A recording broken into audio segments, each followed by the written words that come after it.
The Miami Dolphins had just come off the 1972 undefeated season, won the Super Bowl.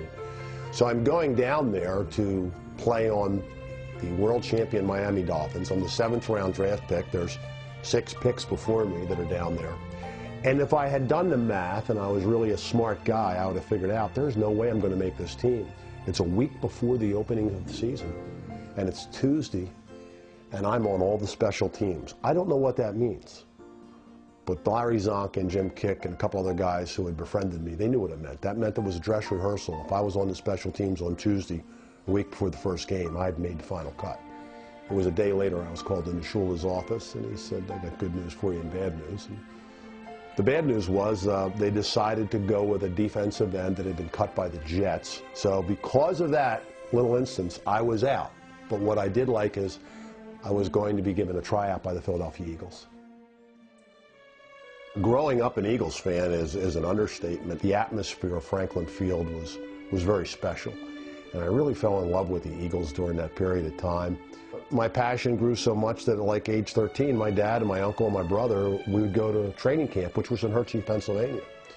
And this one particular day, I had one priority, and that was to get a couple autographs, and the 2 guys hot on my list were Tommy McDonald and Sonny Jurgensen.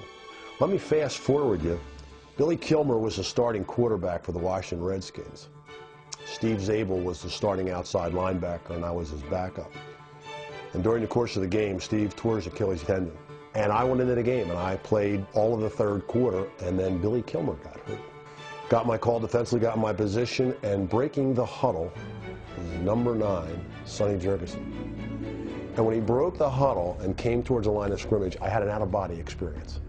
Because here I was as a 12 or 13-year-old getting his autograph. And here was this guy with a pot belly, a 1 single bar face mask, coming out and looking over the defense like he knew where we were all going. And I just said, I can't believe that I'm playing against the guy who was once my idol. So that was why it was always special for me, you know, to be playing with the Philadelphia Eagles, because it was a team I idolized coming up. We were playing an exhibition game in 1975 against the Pittsburgh Steelers again up in Pittsburgh. And in this exhibition game, I believe the guy that was returning the punts was Lynn Swan. And the first time I hit him, I caused a fumble. And I had beat a big tackle. I don't remember his first name. His last name was Reeves. So it was either the 3rd or 4th time, and this time somebody signaled for a fair catch, so it went over their head. And I again had beat Reeves down to the ball, but I was circling the ball as it was going, you know, it was coming to a halt, and I was going to down it. And I made the major mistake of not protecting myself, of not keeping my head on a swivel. Reeves had never stopped running and caught me in the left shoulder from an unbelievable angle and lifted me off the ground with himself. We were both airborne, and then I hit the ground again with him driving me into the AstroTurf. My shoulder was never the same then. And the theory that I got from a Dr. Ralph Markov in New York is that I probably had a small tear in my rotor cuff area or my labrum, and my regular body scar tissue would try to heal that during the week, and then I would run down to the punts and kickoff the following Sunday and re-injure the tear. Well, my body had the unique ability to produce a scar tissue by the name of desmoid. Desmoid has one really bad property: it never stops growing. And then what happens is it continues to overgrow the scar area. It will compete for territory within the body. It will strangle off blood vessels. It will strangle off organs. Now, 12 doctors had probed me like you don't even want to be probed. They had touched this thing, pressed it, cajoled it, pushed it, you know, taken a look at x-rays. MRIs weren't around then. They had sample tissue. They were still misdiagnosed. I go to New York City. I wait 2 hours to see this Dr. Ralph Markov, this great orthopedic surgeon. And I go in, and he takes a look at my x-rays, tells me to take my shirt off, probed me for maybe 15 seconds, and said, "What you have, son, is you have a desmoid tumor." And when I finally went back to see him, he said, "We're going to have to amputate your arm." And not only my arm, but they ended up taking my shoulder and 5 ribs. So it's called a 4-quarter amputation, but he saved my life. It was this one particular day. I remember I had gotten all my tubes out of me, and they had gotten me up to walk that morning because they wanted to make sure that, you know, you were getting up on your feet. So I was happy to be alive. But then I had some time to sit by myself, and I actually started to wonder about, life now going forward. And, I'm playing professional football and for your favorite football team and being on top of the world for a couple of years. This was quite a step down to know that I was missing my left arm, my left shoulder, and 5 ribs. And I started to have some pretty negative thoughts.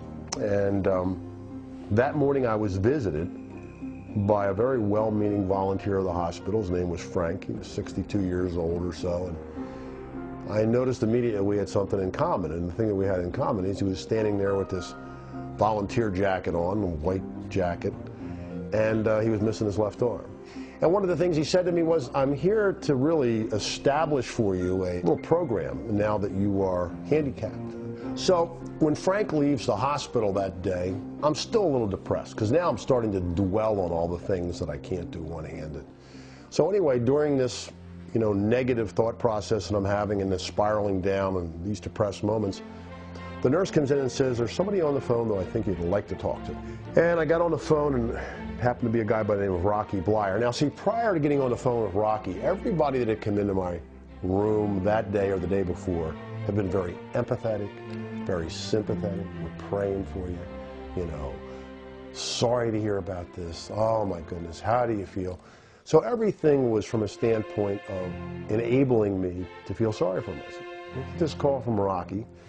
And here was a guy that I knew had a crisis of his own in Vietnam, where his leg was battered so badly in an ambush that they wanted to fuse his leg together to me. He refused to let that happen, went back. Art Rooney gave him 2 years to rehabilitate.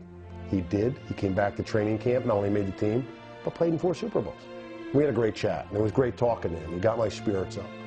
He was very candid. And at the end of the conversation, he said, any of the doctors or the nurses been in to talk to you about your limitations? I said, no, but funny you should ask. There was this really well-meaning volunteer who came in today who kind of depressed the heck out of him. This guy's been around the block once or twice. He's been without an arm for 25 years. I think he's a little more of an expert than you and I. And that's what Rocky said, something I'll never forget. He said, Kevin, remember something about experts. Experts built the Titanic, and amateurs built the Ark. Experts can be wrong. And so I followed his advice, and that was really the turning point of me saying, I got to figure out how I get on with life. You'll never be able to tie shoes again. It can't be done one-handed. Believe me, I've been trying for 25 years. And then he asked me to pull on his tie, and at that point I was really glad he didn't ask me to pull on his finger. But I pulled on his tie, and it was one of those clip-on ties that I had worn to school. As a little kid, my mother had 6 kids. She couldn't afford to spend the time tying everybody's tie, so I had those clip-on ties. And it came off my hand, and I said, yeah, I recognize this. And he said, these are clip-on ties. And he said, if you go down to 5th and Madison Avenue, he said, there's a little store down there, and if you use my name, they'll give you a 10% discount. But make sure you get a dozen. Everybody always calls me up. They get a couple. And make sure you get a dozen so you don't have to go back to the store again. And I said, why will I need clip-on ties? He said, you'll never be able to tie your tie again. It can't be done one-handed. Believe me, I've been trying for 25 years. As a result of losing my arm, I've got this tremendous opportunity now of going around and being a motivational speaker. And I get to talk to people about overcoming obstacles. And if I can help people just see that there's light at the end of the tunnel, and that sometimes bad things happen that result in very good future endeavors, then I want to get that message across to them. One of the things I find extremely fulfilling is I'm doing some work with the amputees at Walter Reed Hospital. And some of them are double amputees with these bombs, and some of them are women. The bombs have been very indiscriminatory over in Iraq. They want to know, what do I need to do to carry on my life? What do I need to do to get active again? What kind of job am I capable of doing? I can help them through these troubling times, but I got to tell you, I'm getting more out of it than they are. I have no regrets. I wished I had done some things differently, but I didn't. I can't change those. And as I tell people in my speeches, the only thing that I can control is my attitude and how I approach things every day. With all the theologians out there and all the philosophers who have all these different interpretations of the final judgment day, wouldn't it be funny if your God said to you, here's the deal. The deal is I'm going to count the number of times you got knocked down, and I'm going to count the number of times you got back up. And I know I gave you some challenges, but if you got up one more time and you got knocked down and you had faith, that's all I asked. That was the game. And think about this. If coming off the mat of life one more time, getting up and you got knocked down and you brought another human being or two up with you, would there be any all-merciful God that would keep you out of the gates of heaven? I don't think so.